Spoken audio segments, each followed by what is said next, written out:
Ya memang sopan santun itu salah satu bagian dari akhlak. Misalnya ada orang, dia orangnya sikapnya bagus, sopan, santun, tapi dia tidak jujur. Ya nggak bisa dianggap berakhlak.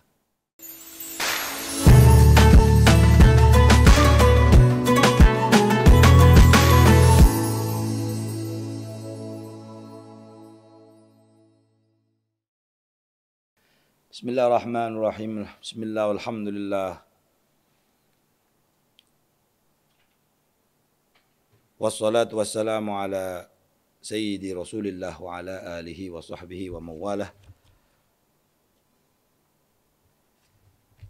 Melanjutkan kajian kitab Arba'in Nawawi sampai di hadis yang ke 27 ya.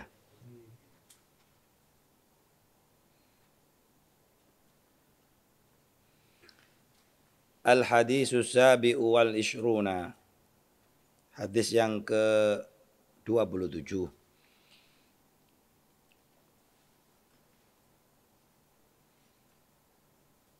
Anin Nawas bin Sam'an radhiyallahu anhu.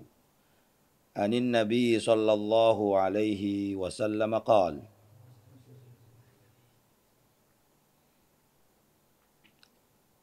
Al-birru husnul khuluq. Al-birru husnul khuluq. Wal ithmu ma haka fi nafsika. Wa karihta ay yattali'a alaihin nas. Al-birru adapun kebaikan. Itu husnul khuluqi adalah akhlak yang baik.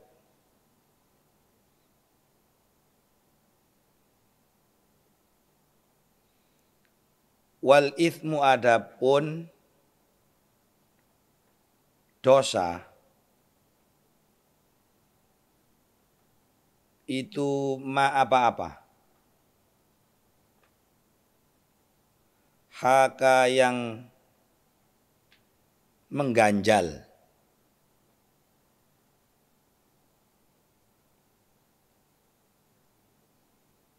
Fi nafsika di dalam dirimu.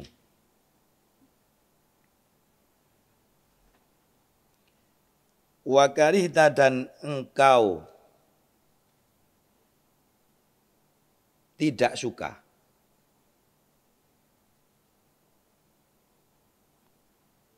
Ayat toli'ah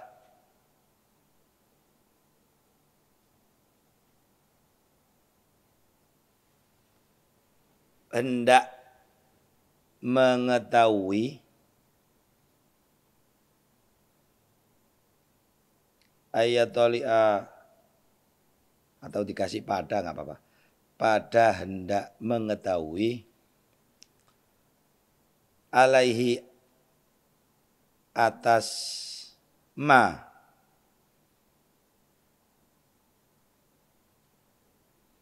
siapa annasu manusia.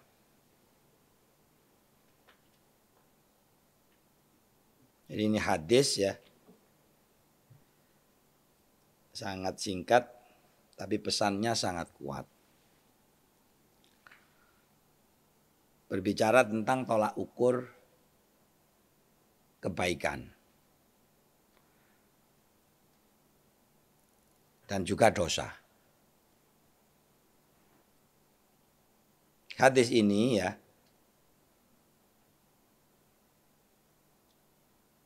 dibuat sangat simpel. Jadi Nabi mengatakan yang dinamakan kebaikan adalah akhlak yang baik. Nah, akhlak itu selama ini sering disalahpahami bahwa akhlak itu direduksi maknanya menjadi budi pekerti, sopan santun. Padahal enggak, akhlak itu lebih luas. Karena akhlak itu berbicara tentang kejujuran, berbicara tentang kebaikan personal, berbicara tentang integritas, banyak. Tapi kalau kita kan selama ini bilang orang yang tidak punya akhlak artinya orang yang tidak punya sopan santun. Padahal akhlak lebih luas. Karena ada juga orang yang sopan santun tapi tidak berakhlak. Yaitu apa? Misalnya ada orang sopan santun kalau bicara sopan, kalau bersikap santun. Tapi ternyata dia misalnya suka berbohong. Gitu ya. Atau mungkin tidak bisa diberi kepercayaan. Kalau diberi kepercayaan dia berkhianat misalnya. Itu walaupun orangnya sopan, walaupun orangnya santun, tidak bisa dianggap berakhlak. Jadi akhlak maknanya lebih luas dari sekedar sopan santun. Ini resikonya kalau kita membicarakan satu konsep dalam bahasa Arab, kemudian diterjemahkan dalam bahasa Indonesia atau mungkin bahasa yang lain. Itu pasti ada pengurangan makna. Ya memang sopan santun itu salah satu bagian dari akhlak. Misalnya ada orang, dia orangnya sikapnya bagus, sopan, santun, tapi dia tidak jujur. Ya nggak bisa dianggap berakhlak. Nggak bisa dianggap berakhlak. Jadi kalau kita mau konsisten dengan arti yang asli ya akhlak aja, terjemahnya nggak ada. Bahasa Indonesianya yang pas banget gitu nggak ada. Hanya akhlak ya akhlak luas.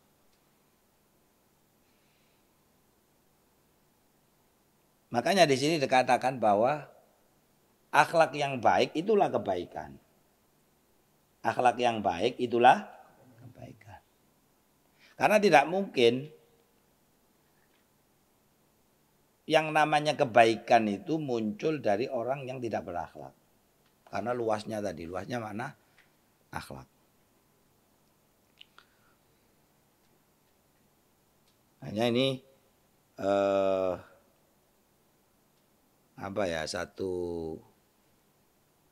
satu kelaziman gitu kan. Kalau kebaikan ya berarti dianggap akhlak yang baik. Akhlak yang baik adalah kebaikan.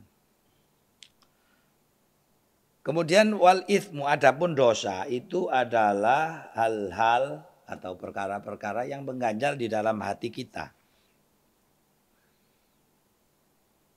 Seperti saya pernah sampaikan bahwa dalam diri manusia kita punya dua modal yang dikaruniakan Allah untuk menjadi orang baik, yaitu hati dan akal. Hati dan akal. Jadi kita itu selalu kalau dia tidak terkontaminasi dengan kemauannya nafsu gitu ya, tidak diintervensi sama gangguannya setan, dia pasti kecenderungannya baik. Hati jelek itu kan kalau dia terpengaruh setan atau menuruti nafsu. Tapi kalau selama dia sesuai dengan fitrahnya, dia akan selalu condong kepada kebaikan. Makanya disebutkan dosa itu adalah sesuatu yang mengganjal di dalam diri kita. Ini kalau bicara misalnya ada penelitian tentang kebohongan. Orang itu kalau berbohong itu ada sekian juta sel dalam tubuhnya yang menolak. Jadi makanya ada istilahnya deteksi kebohongan ya kan. Itu nggak bisa dibohongi dari gerakan mata gitu. Kemudian mungkin air muka ya. Macam-macam. Jadi Karena dalam diri kita ada jutaan sel yang sebenarnya itu nggak mau diajak untuk apa? Berbohong. Nah itu ada bagi orang yang mendalam itu dia akan dengan mudah tahu, oh ini dia ngomong benar, oh ini bohong, itu mudah sekali. Nah, ini sudah didesain ya, didesain oleh Allah bahwa dosa adalah segala sesuatu yang apabila kita lakukan ada ganjalan dalam diri kita. Istilahnya kayak sok plong. Nggak bisa plong. Coba kamu misalnya melakukan apalah yang kecil-kecil aja lah, pasti kan nggak tenang. Sama kalau kita lihat film ada orang bunuh orang, itu setelah membunuh pasti kan dia nggak tenang, nggak akan tenang. Nah, karena ada ganjalan tadi dalam dirinya. Wa karihta, dan engkau tidak suka ayat toli alaihin nas, dan kamu nggak suka sesuatu itu diketahui orang lain. Itu apa? Orang kan misalnya mencuri itu kan nggak kepingin ketahuan orang, ya kan? Misalnya dia apa? Ya kamu gampang aja mencontek misalnya. Mencontek kan pasti kepingin nggak ketahuan. Atau lain-lain. Pokoknya ukurannya itu kalau kita ingin melakukan itu nggak ingin orang lain tahu, itu menunjukkan bahwa perkara itu adalah satu dosa.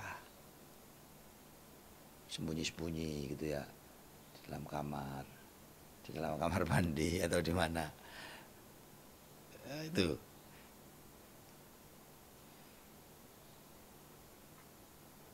Rawahu Muslim. Tapi ada nggak misalnya dosa yang apa ya? Kira-kira dilakukan kemudian yang melakukan tidak beban. Ya ada, ini berarti wong wis nemen. Disebutkan ada istilah mujahir. Mujahir adalah orang yang melakukan dosa secara terang-terangan. Nah, itu bahaya sekali. Masuk salah satu dosa yang tidak akan diampuni oleh Allah adalah apabila suatu dosa dilakukan terang-terangan. Wa an wa bisata bin Ma'badin radhiyallahu anhu qala ataitu, aku datang Rasulullah ibadah Rasulullah sallallahu alaihi wasallam, faqala, lalu beliau bersabda, jikta, engkau datang, tas'alu, seraya bertanya, siapa engkau, anil birri, dari kebaikan. Qultu, aku berkata, na'am, ya. Qala, Nabi bersabda. Jadi Nabi bertanya kepada sahabatnya, engkau datang hanya untuk bertanya tentang kebaikan? Sahabatnya menjawab iya. Lalu Nabi bersabda, istafti qalbak. Istafti, mintalah fatwa, mintalah petunjuk, qalbaka, pada hatimu.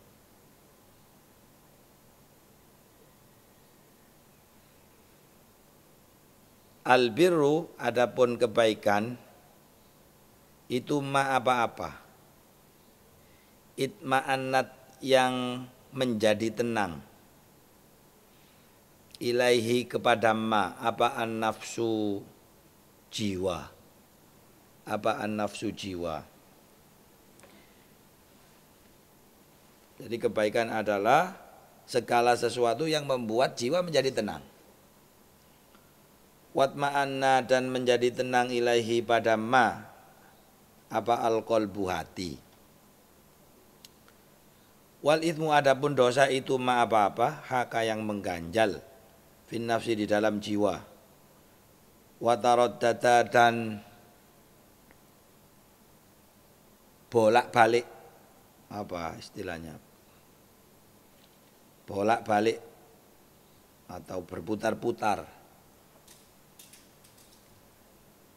membuat bingung ya. Fi sodri, di dalam dada.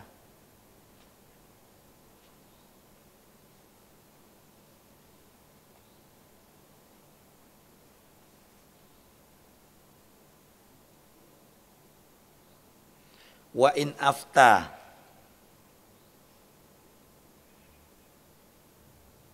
walaupun berfatwaka kepadamu siapa annasu manusia,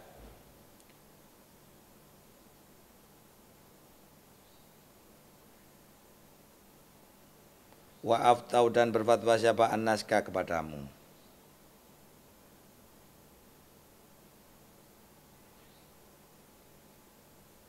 Ini jelas ya, sama dengan tadi bahwa ada satu cara yang mudah untuk mengukur baik dan buruknya sesuatu, yaitu dengan bertanya kepada hati kita masing-masing. Jadi istafti qalbak, istafti qalbak, istafti qalbak. Kenapa? Karena kebaikan adalah segala sesuatu yang membuat jiwa kita tenang, membuat hati kita tenang. Sedangkan dosa adalah sesuatu yang mengganjal dalam diri kita. Makanya digawe gampang begini.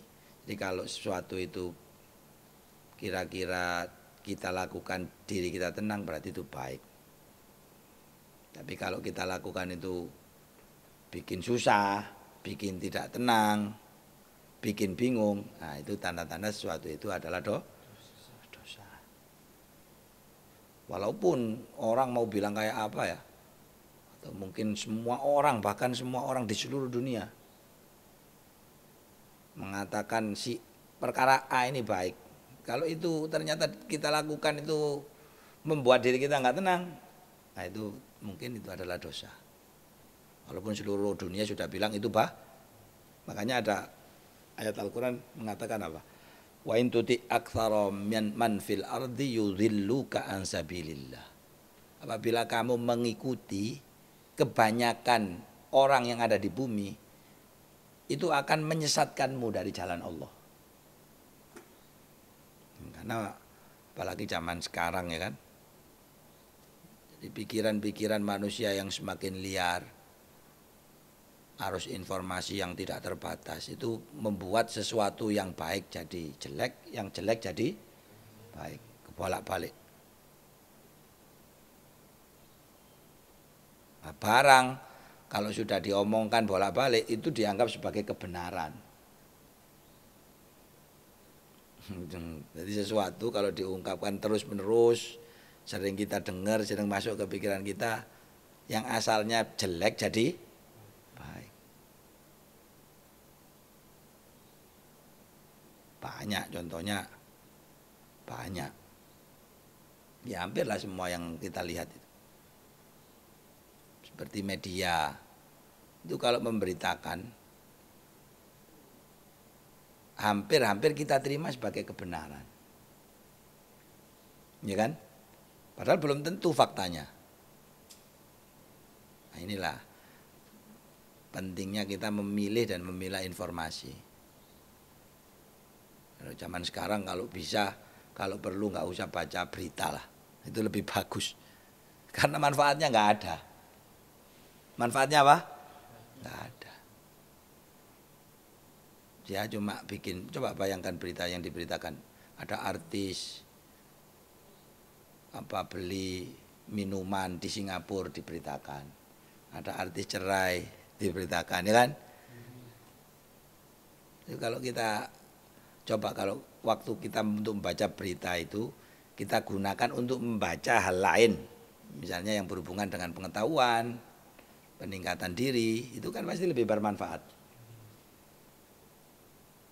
Sama-sama sumbernya dari internet, tapi ada orang itu yang tiap hari cuma baca berita, nggak pernah baca jurnal, misal jurnal ilmiah, misalnya dalam bidang yang ditekuni dia tidak pernah baca, misalnya dokter. Nggak pernah baca jurnal ilmiah tentang kedokteran tapi malah baca berita. Sama, kalian santri tidak pernah baca kitab malah baca berita. Wah, waktunya habis. Yang padahal kan yang apa itu istilahnya itu sampah informasi. Sampah informasi. Oh kan kalau nggak baca berita kita nggak tahu. Terus kalau kamu tahu itu apa? Bukan urusan kita. Makanya yang penting itu peningkatan diri kita, kapasitas diri kita, kemudian bidang apa yang akan kita tekuni. Nah itu yang harus kita prioritaskan. Yang misalnya baca ya baca tentang itu. Ada yang cita-cita misalnya jadi dokter, ya baca segala sesuatu yang berhubungan dengan kedokteran, kesehatan. Ada yang ingin jadi ahli keuangan, ya baca tentang keuangan, ekonomi. Itu lebih bermanfaat. Ada yang ingin jadi ahli IT, ya baca tentang IT. Fokus di situ. Kalau kita kan enggak, yang dibaca itu yang sampah-sampah. Yang dibaca apa? Yang enggak ada hubungannya dengan diri kita, yang enggak ada hubungannya dengan kapasitas, peningkatan kapasitas diri kita, yang enggak ada hubungannya dengan peningkatan wawasan atau pengetahuan kita. Nah itu sampah semua. Nah, mulai sekarang makanya walaupun sumbernya sama, sekarang kan nggak ada sumber yang paling gampang selain dari internet. Tapi itu harus dipilih. Karena kalau nggak dipilih, yang masuk lebih banyak sampahnya daripada yang bermanfaat.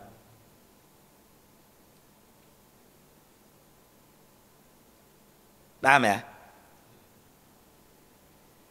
Mulai sekarang dilatih.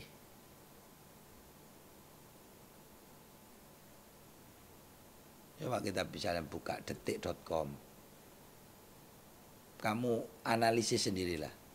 Baca misalnya berita detik.com. Yang bermanfaat itu kira-kira berapa persen? Nggak ada yang bermanfaat. Kecuali kita mau jadi, kalau kita mau jadi orang yang sok tahu semua urusan padahal nggak tahu apa.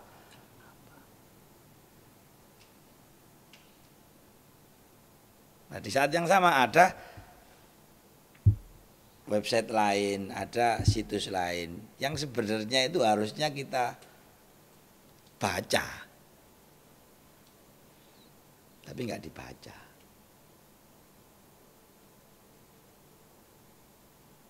Jelas ya ini ya. Jadi kembali lagi kepada hadis, kebaikan adalah yang membuat jiwa dan hati kita tenang, dosa adalah segala sesuatu yang membuat jiwa kita tidak tenang.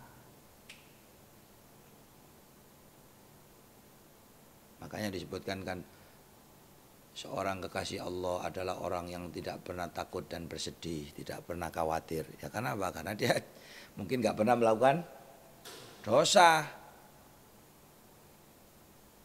Hidupnya hanya dipenuhi dengan zikir kepada Allah.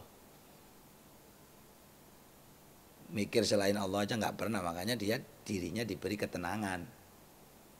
Kalau kita tidak pernah memikirkan Allah, tapi memikirkan segala sesuatu selain Allah, mau tenang dari mana?